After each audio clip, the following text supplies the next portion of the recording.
Ooh, it's a cold morning this morning. A little bit of Bailey's in my coffee. Sandy provided me a little treat this morning. She's in a good mood. I've been invited to speak at the beekeeping show, Telford, England, in the UK. So we'll be both heading out next year, 2026. And boy, I don't know what to think about that. That's quite a ways to go from the farm. But Sandy kicked my shins to make sure I accepted. And I'm looking forward to it. Boy, oh boy. What I do here in Canada is certainly a lot different than what beekeepers do throughout the UK. But we are raising the same bees. And I find it really interesting talking to beekeepers outside of my area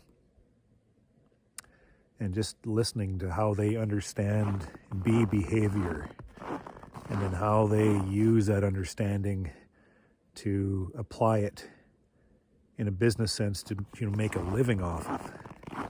These beekeepers all applying their own knowledge and experience towards achieving a livelihood.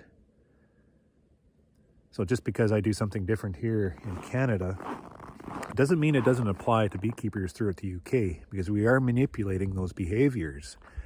I found this social experiment that I've been doing over the last little while very interesting as I provided this YouTube channel, as I increased the exposure of my conversation to beekeepers all over the world.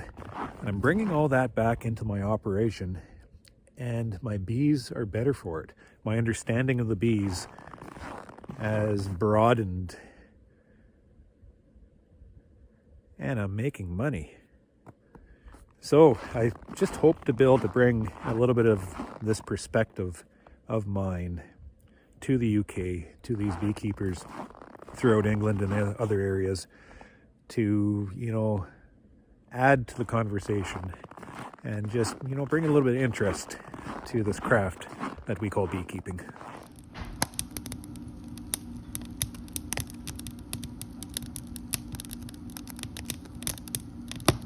It is the morning after our convention, and I think it's going to take me at least a week to recharge this social battery of mine.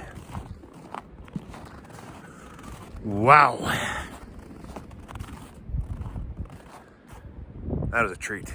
We had Bob Binney up, and I had a lot of FaceTime with him.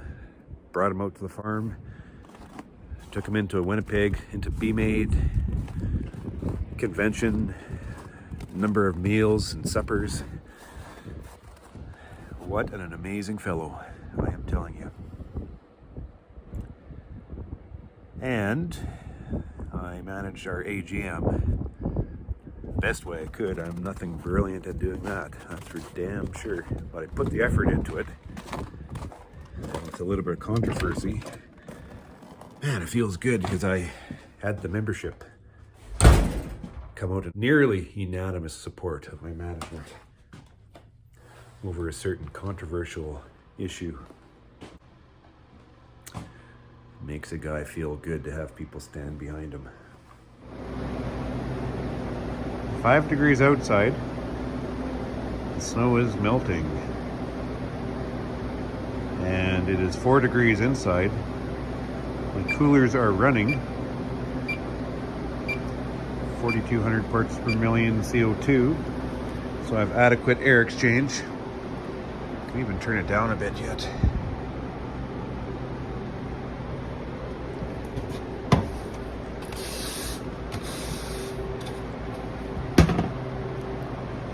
Four degrees, 3 degrees, 4 degrees.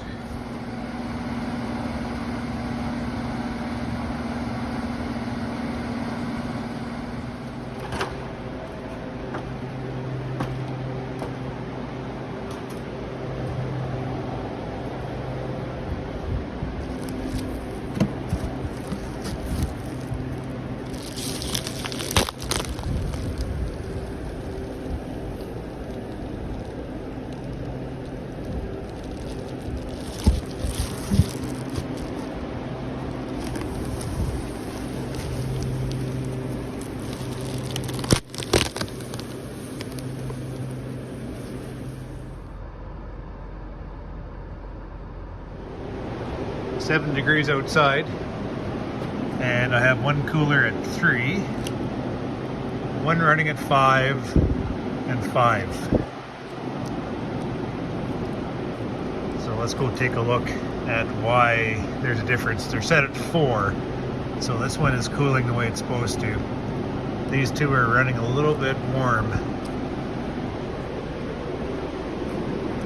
The shed is quiet,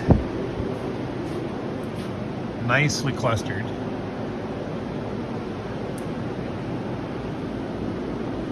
No bearding, no activity.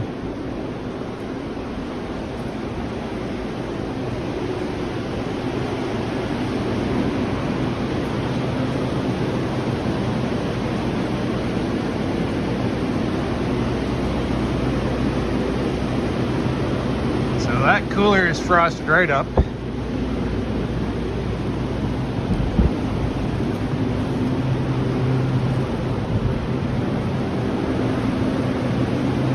That one is frosting up.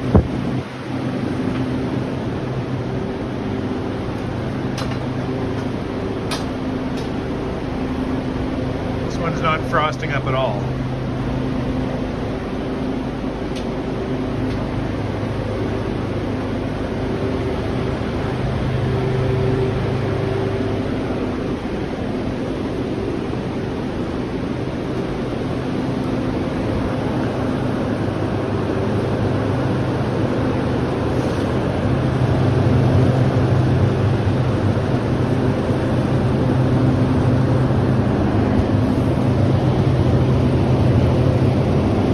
Looking at the top half as no frost accumulated, and the bottom half frosted right up, decreasing its capacity. What I did, I shouldn't be playing around when I need these coolers to work. I set the defrost cycle on these two coolers for 3 hours running and 20 minutes defrost, whereas I left this cooler on a 2-hour run and a 20 minutes defrost. That cooler is running at capacity. These ones it needs more defrost. So I'm going to set these two coolers back down to 2 hours, 20 minutes. So I get a proper defrost here. I might be losing ground now, even with the 2 hour.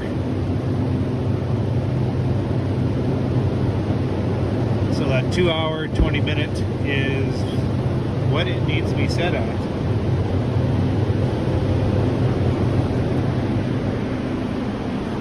While I'm up here, let me just take a peek.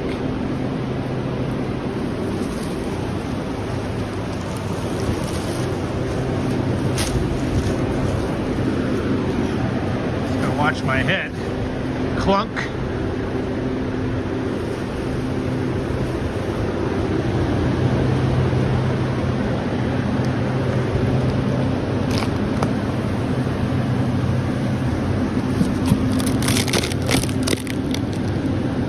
Oh my, oh my, oh my. This is why my coolers are running at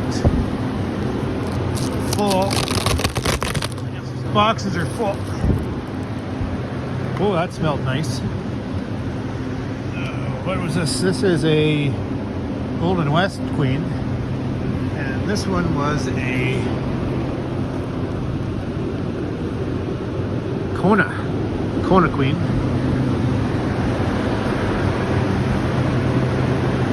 Okay, I'm not going to start this. I'm just going to climb down. Otherwise, I'm going to be here all afternoon.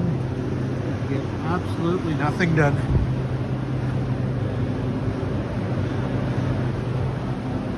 My drop isn't too bad at all, actually.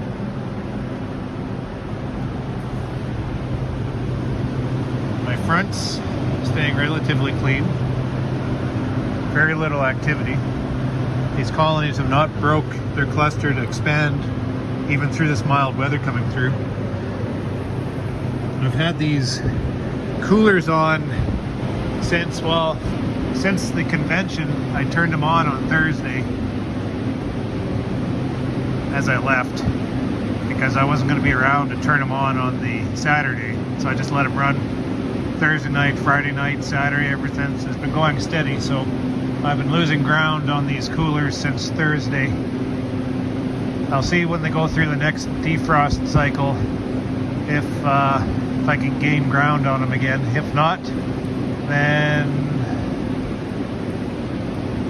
I'm gonna have to, with the cooler weather tonight, I'm gonna have to send them through a defrost, a complete defrost,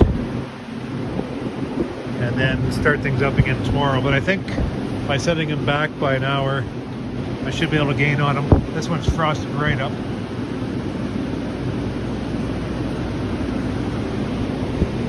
So those are my parameters. I can't adjust it from that 2 hour 20 minute. I might even set it to a 2 hour 30 minute.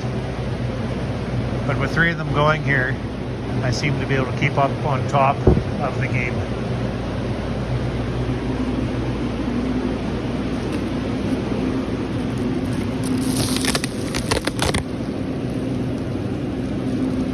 Oh, that smells so addictive. So addictive. There's a wanderer. Probably for my white light. That's the other thing. I have a white light on right now. And they could give a damn.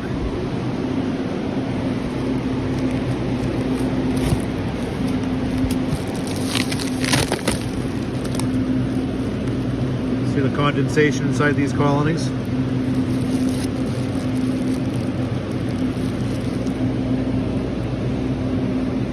One's tucked way down to the bottom yet, but they have plenty of water at hand. It smells so good.